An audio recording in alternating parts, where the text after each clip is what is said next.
La date du 15 mars de chaque année marque la célébration de la Journée mondiale du droit des consommateurs. C'est une occasion pour sensibiliser le public à ses droits et à ses responsabilités en tant qu'acheteur de biens et de services. En Côte d'Ivoire, les enjeux liés à la consommation sont nombreux, à savoir la qualité des produits, la protection contre la fraude, l'accès à des services essentiels et fiables. Quels sont nos droits en tant que consommateurs? Comment les faire valoir efficacement? Quelles sont les actions mises en place pour nous protéger? Pour parler de toutes ces questions, nous sommes en compagnie de M. Touré Ibrahima. Il est le président des réseaux ivoiriens de consommateurs. Avec lui, nous allons explorer les défis actuels et les solutions pour une meilleure protection des consommateurs en Côte d'Ivoire. Merci d'être avec nous sur ce plateau. Merci d'avoir accepté notre invitation. Merci. Alors, c'est quelque chose dont on entend beaucoup parler, les droits des consommateurs. Finalement, il y en a combien? Qu'est-ce que les consommateurs ivoiriens doivent savoir en termes du nombre de droits qui les concernent? Ok. Selon le principe directeur des Nations Unies pour la protection des droits du consommateur, il y a 8 droits qui sont consacrés, à savoir le droit à la sécurité, le droit de choisir, le droit à l'information, le droit d'être entendu, le droit à la satisfaction des besoins de base, le droit à l'éducation, le droit à la réparation des torts et enfin le droit à un environnement sain. En tant que défenseur des droits et devoirs du consommateur, nous avons pour mission de procéder à la promotion de ces droits, de procéder à la vulgarisation de ces droits, de protéger ces droits et de procéder également à leur défense lorsque ces droits sont bafoués. En tant que consommateur, il est important pour le consommateur de connaître ses droits et devoirs que je viens de citer. Alors, ces missions de promotion ou encore de défense dont vous parliez tout à l'heure, est-ce que tout ça est inscrit dans un cadre législatif? Est-ce qu'il y a une loi qui garantit tous ces 8 droits que vous venez de citer? Évidemment, et c'est pourquoi je voudrais féliciter le gouvernement qui, pour joindre l'acte à la parole, a adopté la loi 2016 relative à la consommation. Désormais, il y a une loi qui est prise en faveur des consommateurs. Et dans cette loi relative à la consommation, tout ce qui est attrait à la protection du consommateur se trouve dans cette loi-là. Et c'est pourquoi nous nous félicitons de cette loi qui a été prise par le gouvernement dans le but de protéger les consommateurs. Alors, vous êtes président du réseau des réseaux ivoiriens de consommateurs, c'est dire que vous êtes proche de ces derniers-là. En termes d'état des lieux, qu'est-ce qu'on peut dire de ce que les Ivoiriens ne savent ou pas de leurs droits? Bon, faut dire que nous, en tant que structure privée de défense des droits des consommateurs, nous nous évertuons de faire la promotion de ces droits-là dans la mesure du possible. Et à travers des séminaires, à travers des campagnes de sensibilisation, à travers même la journée mondiale des droits du consommateur, je pense que les organisations de consommateurs, nous faisons fort de sensibiliser les consommateurs, de les instruire sur ces différents droits. Mais dans votre entourage, vous, dans votre entourage de proximité, est-ce que des gens connaissent leurs droits? Bon, certains connaissent leurs droits. Malheureusement, et les consommateurs ivoiriens sont intéressés par autre chose que leurs droits. Normalement, c'est la défense de leurs droits, c'est la connaissance de leurs droits qui devrait être le premier devoir. Mais malheureusement, il se trouve que les Ivoiriens sont portés par autre chose que de s'informer sur leurs droits. Nombreux sont ceux qui ne viennent même pas vers les organisations du consommateur, même quand ils sont conviés à des rencontres, et ils ne viennent pas, ils bafouent ces rencontres, ces rencontres sont boycottées.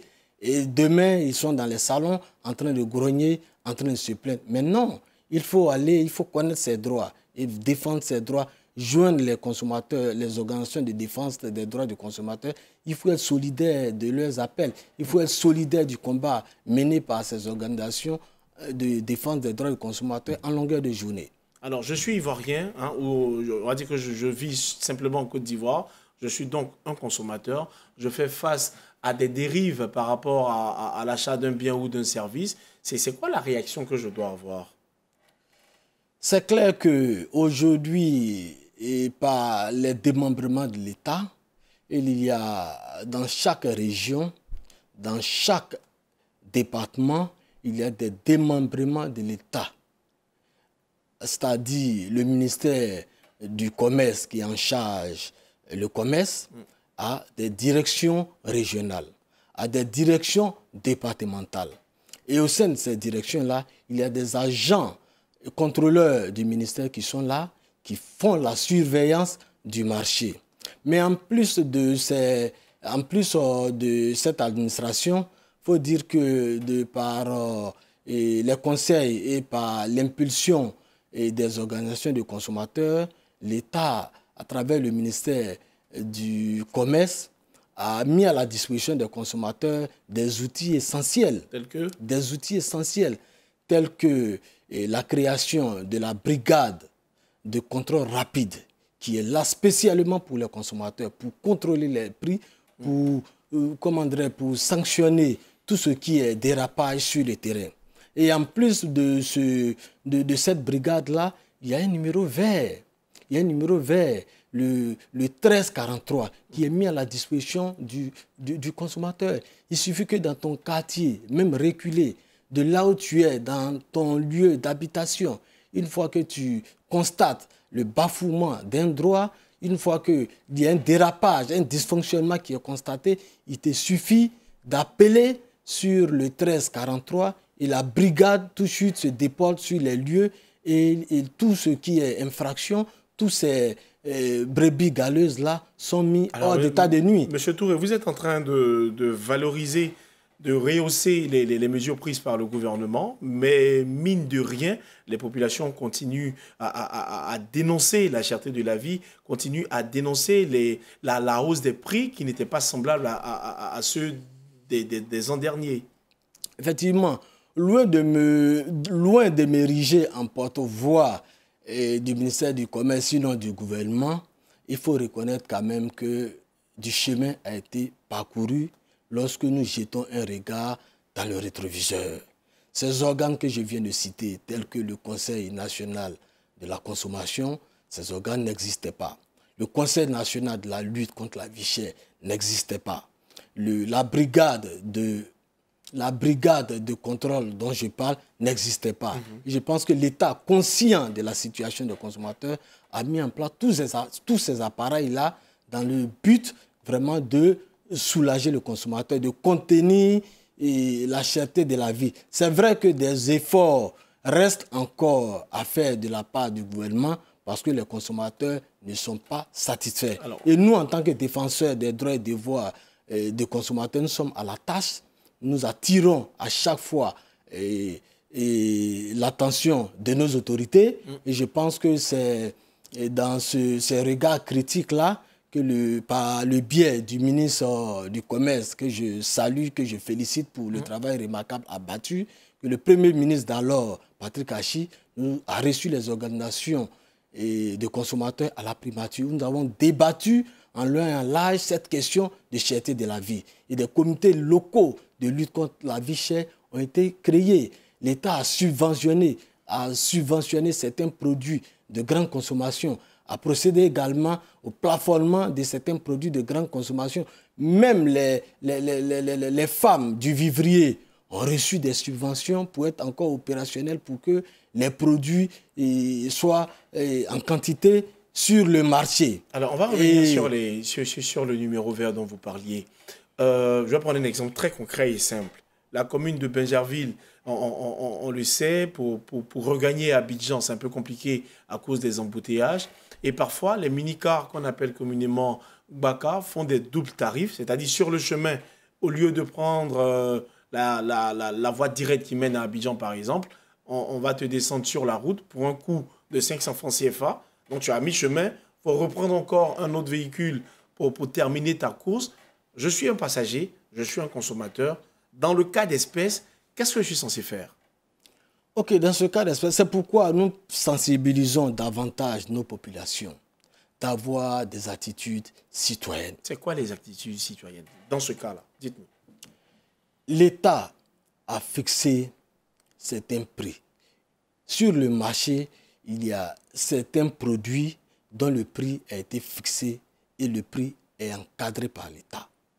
Et concernant le secteur du transport, il y a des prix également qui sont pratiqués.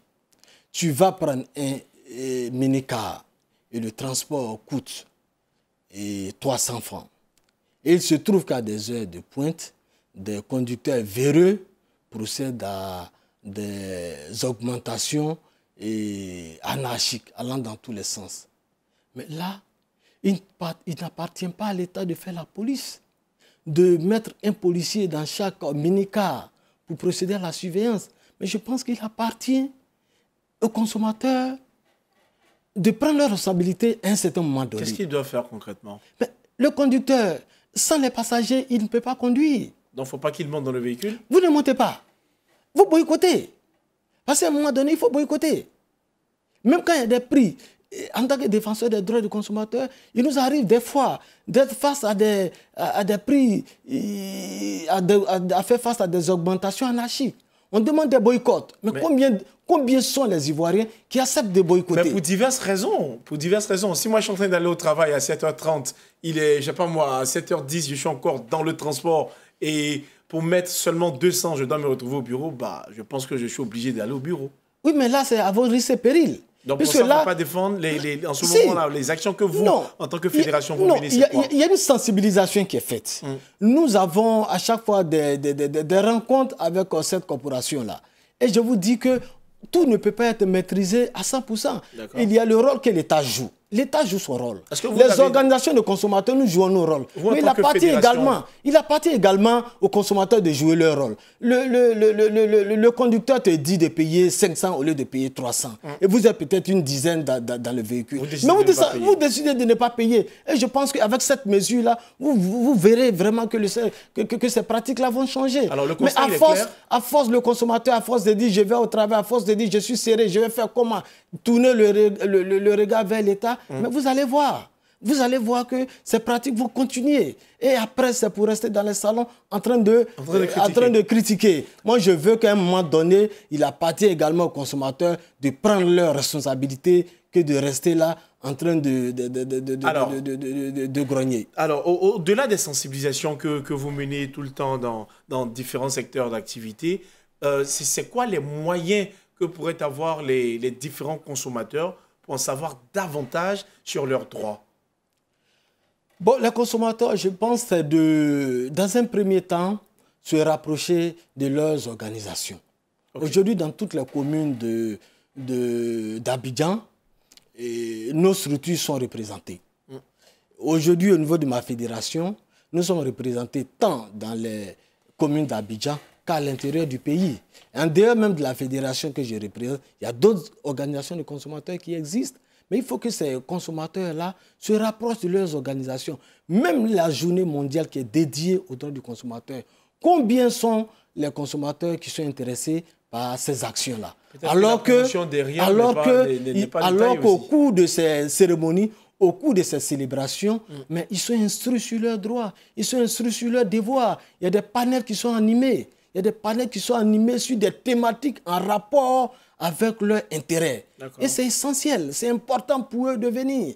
Mais le consommateur aujourd'hui est prêt à aller répondre à un appel politique que de venir répondre à un appel citoyen. Le combat qui mérite d'être mené aujourd'hui et le combat transversal, c'est le combat des consommateurs. Quand tu vas mener une action, répondre à un appel du consommateur et que tu rentres à la maison, tu sens automatiquement dans ton assiette. Est-ce que vous serez prêt à marcher en Côte d'Ivoire pour défendre les droits des consommateurs? Vous, en tant que président, mais également tous les membres de votre fédération. Je pense que nous avons quand même des acquis depuis que je suis à la tête de cette fédération. Et ces acquis-là ont été obtenus sans les marches. Aujourd'hui, la violence, les marches ont montré leurs limites. Non, je ne parle pas forcément de violence. Une marche, elle peut être pacifique aussi. Voilà, ont montré leurs limites. Et comment dirais-je, au pays. Je pense que jusqu'à preuve du contraire, le gouvernement aujourd'hui nous ouvre les portes pour des discussions. De quel acquis vous parlez concrètement? lorsque nous portons la voix vraiment des consommateurs, je pense qu'il y a quand même quelque chose qui est fait par rapport à hier. Et donc, quelqu'un ne peut pas t'ouvrir la porte et tu laisses cette porte-là pour te retrouver dans la rue là-bas. Je pense que c'est contradictoire. Je crois que vous n'avez pas répondu à ma question. Et parlant d'acquis, voilà, dites-moi. Parlant d'acquis, je pense qu'aujourd'hui, en faveur de nos discussions, il y a le Conseil national de la lutte, contre la vie chère qui existe. D'accord. C'est un appareil, un outil essentiel pour les consommateurs qui a été mis à la disposition des consommateurs. Qu'il y avait un numéro il y a le Conseil national de la consommation, une loi relative à la consommation qui a été adoptée par le gouvernement. Aujourd'hui, il y a la brigade de contrôle rapide qui est une structure rattachée, une structure du ministère du Commerce qui veille sur le marché. Il y a le 1443 qui existe, qui est un numéro, comment dirais-je, vert, où une fois que l'abus est constaté, on appelle sur ces numéros. Il y a certains produits de grande consommation qui ont été plafonnés. L'État subventionne certains produits. Vous avez vu récemment, on parlait, il y avait une spéculation sur le prix du pain. Mais nous sommes allés, il y a eu des discussions, nous avons eu des séminaires sur cette situation. Mais au finish, les prix sont restés. Les prix du pain sont restés à 150. C'est vrai qu'au-delà de ça, il y a d'autres prix qui sont appliqués pour certaines couches sociales, mais toujours est-il que le prix de 150 francs existe. Et vous savez, depuis combien de temps le pain coûte 150 francs? Mais il y a plus de 20 ans, jusqu'en 2025, les prix sont pratiqués, les prix de 150 sont pratiqués. Donc c'est dire que le tableau aussi n'est pas sombre. Il faut quand même féliciter, encourager le gouvernement, même si des efforts restent à faire. Alors, nous tirons allègrement vers la fin de cette émission. On va vous permettre de lancer un mot à l'endroit de tous les consommateurs de Côte d'Ivoire. Vous pouvez regarder cette caméra.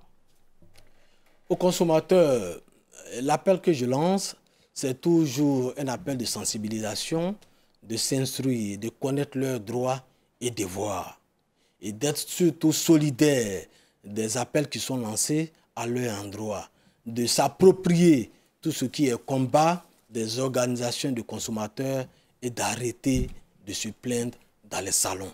D'arrêter de se plaindre dans les salons, mais de plutôt rejoindre les organisations de consommateurs afin qu'ensemble, nous puissions porter nos revendications, nous puissions donner de la voix.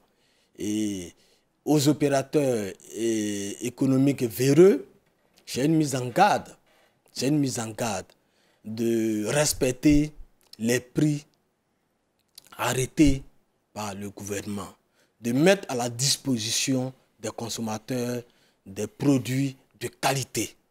Des produits de qualité. La preuve, et le thème de la journée mondiale des droits du consommateur 2025 20 secondes, s'il vous plaît. Était tourné essentiellement sur les transitions justes, sur la transition juste vers des modes de vie durables. Alors, tous les producteurs doivent s'inscrire dans cette démarche. À l'État également, c'est d'être toujours à l'écoute des consommateurs afin de leur procurer un mieux-être. Et voici l'appel lancé par M. Touré Ibrahima, président de la Fédération des réseaux ivoiriens de consommateurs. Merci d'avoir accepté notre invitation et merci d'avoir répondu à toutes nos questions. Je vous en prie. Mesdames et messieurs, cette émission est terminée. Restez sur cette info. Les programmes se poursuivent.